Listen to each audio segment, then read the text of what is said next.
একটা বাড়ি সিজ করলে হবে না, তার কত বাড়ি, কত অফিস, কত বাজার, সরকারি জায়গা দখল করে পার্কিং সব করেছে। এ সব তালা মারতে হবে, সব সরকার ক্রোক করুক। আমার মনে হয় না বর্ধমানে এরকম উৎপাতের লোক আছে, আর থাকলে তাদের ঠান্ডা করার অন্য রাস্তা আমাদের আছে। তো সকালবেলা আমাকে একজন হাতে স্টিক দিল, আমি ঘুরছিলাম, সেটা আমার গাড়িতে আছে, দরকার হলে বার করবো। জানি না আমি প্রাক্তন সাংসদের প্যাড হয় কিনা, এ কথাটা ওনার ক্ষেত্রেও খাটতে পারে, ওনার অনেক সাংসদের ক্ষেত্রে খাটতে পারে। গতবারে আমরা ওনাদের বেশি লোককে প্রাক্তন করে দিয়েছিলাম, তো সেটা ওনারা ভুলতে পারেননি এখনো। নির্বাচন কমিশনকে বারে বারে কেন আপনাকে মেসো এবং কাকা বলতে হচ্ছে? যারা কাকার বাড়ি মেসোর বাড়ি যাচ্ছে তাদের জন্যই বলছি। আমরা তো দেখুন সকাল থেকে পাবলিকের সামনে আছি, যারা পাবলিকের সামনে যাওয়ার মতো যাদের মুখ নেই, লোকের প্রশ্নের উত্তর নেই, তারা এখন নির্বাচন কমিশনে প্যারেড করছে। নির্বাচন এসছে, চলো পাবলিকের কাছে, যারা ভোট দিয়ে একবার জিতিয়েছে তাদের ভোট চাও, কিন্তু ভোট চাওয়ার মুখ নেই, তাই নির্বাচন কমিশনে গিয়ে ওদের ধর্ণা দিতে হচ্ছে। কালকে শুভেন্দু অধিকারী বলেছেন যে সমস্ত অন্যায়ভাবে ফাঁসানো হচ্ছে বা জেলে পাঠানো হচ্ছে তাদের জন্য সংগ্রামী ভাতা দেবে সরকার ক্ষমতায় এলে, মানে বিজেপি সরকার যদি ক্ষমতায় আসে। ঠিক আছে, যারা সরকারিভাবে ক্ষতিগ্রস্ত হয়েছে, পরিবারের লোককে মেরে দিয়েছে, সম্পত্তি নষ্ট করে দিয়েছে, আপনারা জানেন যারা ইমার্জেন্সিতে জেলে গেছিল মিশাতে, সেই সমস্ত যারা আন্দোলনকারী ছিলেন তাদেরকে কেন্দ্র সরকার ভাতা দিয়েছে। তো শুভেন্দু যখন বলেছেন ভেবেই বলেছেন।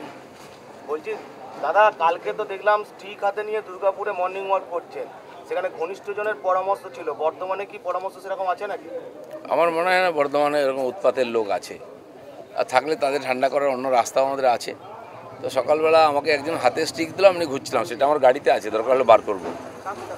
দাদা, শেখ শাহজাহানের বাড়ি সিজ করা আছে, যার বিরুদ্ধে অন্যের বাড়ি কেনার অভিযোগ আছে, তারই বাড়ি ঠিকানা নেই। শুনুন, একটা বাড়ি সিজ করলে হবে না, তার কত বাড়ি, কত অফিস, কত বাজার, সরকারি জায়গা দখল করে পার্কিং সব করেছে। এ সব তালা মারতে হবে, সব সরকার ক্রোক করুক, তাহলে বাকি যারা আছে লুটেরা তারা একটু শিক্ষা পাবে যে এটা চলবে না।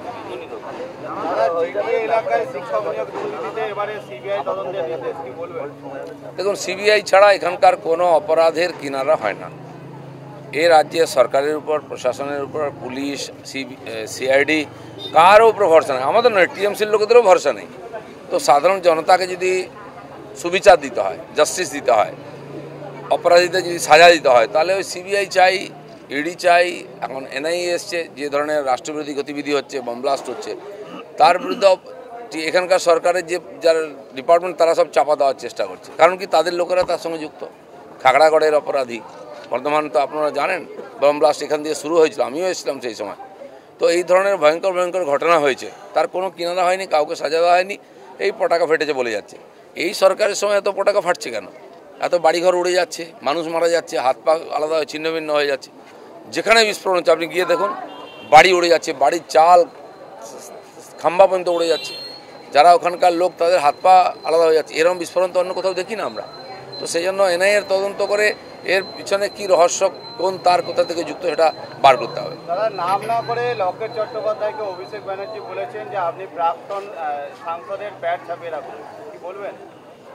জানি না আমি প্রাক্তন সাংসদের প্যাড হয় কিনা, এ কথাটা ওনার ক্ষেত্রেও খাটতে পারে, ওনার অনেক সাংসদের ক্ষেত্রে খাটতে পারে। গতবারে আমরা ওনাদের বেশি লোককে প্রাক্তন করে দিয়েছিলাম, তো সেটা ওনারা ভুলতে পারেননি এখনো।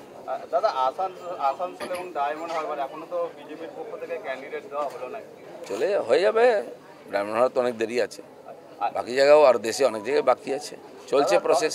দমদার দিলীপকে নিচে তলার যারা কর্মী, যারা বসে গেছে অভিমানী কর্মী, তাদেরকে আস্থা ফেরাতে পারছে? কেউ বসে নাই, সব দেখছেন আপনাদের সামনে। মর্নিং ওয়াকে যদি এত লোক আসে, তাহলে সভা সমিতি হলে কী হবে? আমরা তো শুরু করিনি, দেখতে পারবেন। যারা অন্য পার্টির বসে যাওয়া তারাও বিজেপির দিকে আসবে, আসতে শুরু করেছে।